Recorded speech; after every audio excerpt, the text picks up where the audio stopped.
1926 November மாதத்தில் நடக்க இருக்கும் தேர்தலை எதிர்கொள்ள நீதிக்கட்சி, சுயராஜ்ய கட்சி, ஹோம் ரூல் உள்ளிட்ட கட்சிகள் தயாராகிக் கொண்டு இருந்தன. ஆம், காங்கிரஸ் கட்சி நேரடியாக தேர்தலில் போட்டியிடவில்லை. மாறாக, அதில் உறுப்பினர்களாக இருப்பவர்கள் சுயராஜ்ய கட்சி என்ற பெயரில் தேர்தலில் கலந்து கொண்டனர். நீதிக்கட்சியை ஆட்சியில் இருந்து அகற்றியே தீருவது என்று கங்கணம் கட்டிக்கொண்டு களத்தில் இறங்கியது சுயராஜ்ய கட்சி. தேர்தல் அறிவிப்பு வெளியாவதற்கு முன்பிருந்தே தேர்தல் பிரசாரத்தில் இறங்கியிருந்தனர் எஸ். சீனிவாச ஐயங்கார், சத்தியமூர்த்தி ஐயர் போன்றவர்கள். 6 ஆண்டுகளாக அதிகாரத்தில் இருந்த கட்சி என்பதை தவிர வேறு எந்த அம்சமும் நீதிக்கட்சிக்கு சாதகமாக இல்லை. காரணம், T. M. Nair, P T. Thyagarayar போன்ற பெருந்தலைவர்களை இழந்திருந்தது. உள்கட்சி பிரச்னைகள் வேறு பலமாக புகைந்து கொண்டிருந்தன. பலத்த நெருக்கடியில் சிக்கியிருந்த நீதிக்கட்சியை நோக்கி புதிய நேசக்கரம் ஒன்று நீண்டது. ஆம், காங்கிரஸ் கட்சியில் இருந்து விலகிய பிறகு எந்த அரசியல் கட்சியிலும் இணையாமல் அமைதியாக இருந்த இ. வே. ரா. நீதிக்கட்சிக்கு ஆதரவு நிலைப்பாட்டை மறைமுகமாக எடுத்திருந்தார். அக்டோபர் 26, 1926 தேதியிட்ட குடி அரசு இதழில் வெளியான கட்டுரை நீதிக்கட்சி குறித்த இ. வே. ராவின் எண்ணங்களை பிரதிபலித்தது. ஜஸ்டிஸ் மந்திரிகள் வந்த பிறகு நமது மாகாணத்தில் இலவச கல்வியும் கட்டாய கல்வியும் ஏற்பாடு செய்து அநேக இடங்களில் அமலில் கொண்டு வந்திருக்கிறார்கள். 5 வயது முதல் 12 வயது வரை ஒவ்வொரு குழந்தையையும் கண்டிப்பாக படிக்க வைக்க வேண்டும். இல்லாவிட்டால் பெற்றோர்க்கு தண்டனை என்று சட்டமும் செய்திருக்கிறார்கள். அதன் மூலம் படிக்கும் லட்சக்கணக்கான பிள்ளைகளில் 100க்கு 99 பேர் பார்ப்பனர் அல்லாதார், பிராமணர் அல்லாதார். கட்சியான நீதிக்கட்சி ஆட்சிக்கு வந்துவிடக்கூடாது என்ற நோக்கத்துடன் ராஜாஜி சுயராஜ்ய கட்சிக்கு மறைமுக ஆதரவு அளித்தார். அதைப் போலவே காங்கிரஸ் கட்சி சுயராஜ்ய கட்சியின் பெயரில் மறைமுகமாக ஆட்சிக்கு வருவதை தடுக்கும் முகமாக நீதிக்கட்சிக்கு மறைமுக ஆதரவளித்தார் இ. வே. ரா.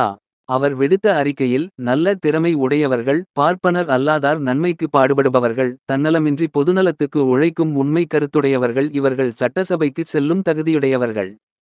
இத்தகையவர்களையே வாக்காளர்கள் தேர்ந்தெடுக்க வேண்டும் என்று பொதுவாக கேட்டுக்கொண்டார். நவம்பர் 8, 1926 அன்று தேர்தல் நடைபெற்றது. பெருவாரியான இடங்களை சுயராஜ்ய கட்சியினர் கைப்பற்றினர். தேர்தல் மூலம் தேர்ந்தெடுக்கப்பட வேண்டிய 98 இடங்களில் சுயராஜ்ய கட்சிக்கு 41 இடங்கள் கிடைத்தன. நீதிக்கட்சிக்கு வெறும் 21 இடங்களே கிடைத்திருந்தன. சுயேட்சையாக நின்ற வேட்பாளர்களில் 36 பேர் வெற்றி பெற்றிருந்தனர். நீதிக்கட்சியின் நாடிகளும் நரம்புகளும் தோற்றன. கே. வி. ரெட்டி நாயுடு தோற்றார். பி. டி. ராசன் தோற்றார். இன்னும் பல முக்கியஸ்தர்கள். 6 ஆண்டுகளாக அருகில் இருந்த அரியாசனத்தை தவறவிட்டிருந்தது நீதிக்கட்சி. நீதிக்கட்சி தோற்றுவிட்டது. எதிர்க்கட்சி வரிசையில் அமர்வோம் என்று அறிவித்தார் பனகல் அரசர் ராமராயன் இங்கார். அதே சமயம் நீதிக்கட்சியை எதிர்த்து நின்ற சுயராஜ்ய கட்சியிடம் வாக்காளர்கள் ஆட்சியை ஒப்படைத்து விட்டார்களா என்றால் அதுவும் இல்லை. அதிக இடங்களில் வெற்றி பெற்றிருந்த போதும் ஆட்சி அமைக்கும் அளவுக்கு பெரும்பான்மை இடங்கள் அந்த கட்சிக்கு கிடைக்கவில்லை. என்ன செய்யலாம்? அரசியல் சித்து விளையாட்டு. எதையும் நிகழ்த்தாமல் அதிகாரத்தை கைப்பற்றுவது சாத்தியம் இல்லை. முதல் வேலையாக நீதிக்கட்சி சார்பாக வெற்றி பெற்ற குமாரமங்கலம் ஜமீன்தார் டாக்டர் பி. சுப்பராயனை சந்தித்து பேசினர். கட்சியில் இருந்து விலகிவிடுங்கள். எங்கள் கட்சியிலும் இணைய வேண்டாம். சுயேட்சையாக நில்லுங்கள். சுயேட்சையாக ஆட்சி அமைக்க உரிமை கோருங்கள்.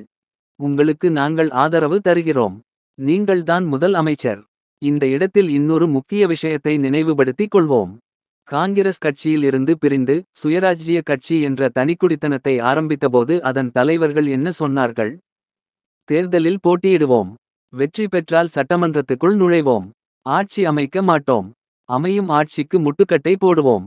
ஆனால் கையில் கணிசமான வெற்றி இருக்கிறது என்றதும் பழைய வாக்குறுதிகளையும் தூக்கி பரணில் வைத்தனர். பி. சுப்பராயனுக்கு முதல் அமைச்சர் ஆசை காட்டினர். அவரும் சம்மதம் தெரிவித்துவிட்டார். நீதிக்கட்சி சுப்பராயன் சுயேட்சை சுப்பராயனாக மாறினார். அதன் பிறகு சுயராஜ்ய கட்சி அறிவிப்பு ஒன்றை வெளியிட்டது. சுயேட்சை உறுப்பினரான சுப்பராயன் சுயேட்சை அமைச்சரவையை அமைப்பதற்கு சுயராஜ்ய கட்சி ஆதரவளிக்கும். கச்சிதமாக காரியங்கள் நடைபெற்றன. எல்லாம் முடிந்துவிட்டது. பெரும்பான்மைதான் கிடைக்கவில்லை. ஒன்றும் கவலை வேண்டாம். நான் இருக்கிறேன் என்று சொல்லி ஆளுநர் கோஷன் உதவிக்கு வந்தார். சட்டமன்றத்தில் நியமன உறுப்பினர்கள் 34 பேரின் ஆதரவும் டாக்டர் சுப்பராயனுக்கு தருவதற்கு சம்மதம் தெரிவித்தார். சுயேட்சை உறுப்பினர் டாக்டர் பி. சுப்பராயன் தலைமையிலான சுயேட்சை அரசு டிசம்பர் 4, 1926 அன்று சென்னை மாகாணத்தில் அமைந்தது. அமைச்சரவையில் சுயராஜ்ய கட்சியை சேர்ந்த ஏ. அரங்கநாத முதலியார் இரண்டாவது அமைச்சராகவும் ஆர். என். ஆரோக்கியசாமி முதலியார் 3வது அமைச்சராகவும் இடம்பெற்றனர். சி. வி. எஸ். நரசிம்மராஜு சட்டமன்றத்தின் தலைவர். டாக்டர் முத்துலட்சுமி ரெட்டி துணைத் தலைவர். கட்சி மாறும் விஷயத்தை ஊக்குவித்து சுயராஜ்ய கட்சியின் போர்வையில் மறைமுகமாக ஆட்சியில் அமர்ந்தது காங்கிரஸ்.